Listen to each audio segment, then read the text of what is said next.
Diburu 5 Satgas Elit, Panglima OPM Egyanus Kogoya mati kutu.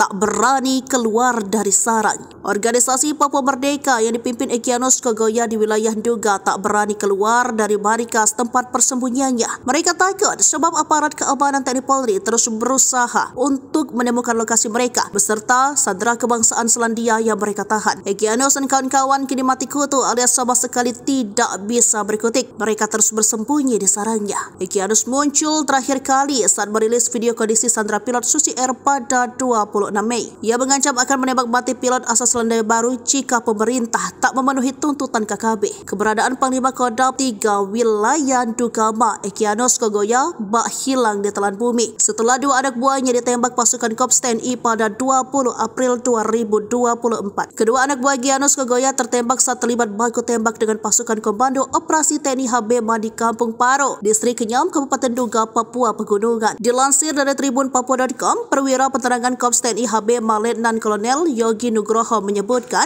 Egyanus sering melakukan penyerangan terhadap pos TNI di daerah itu sejak awal 2024. OPM pimpinan Egyanus merupakan kelompok yang menyandera pilot Susi Air asal Selandia Baru Philip Martin sejak awal tahun 2023.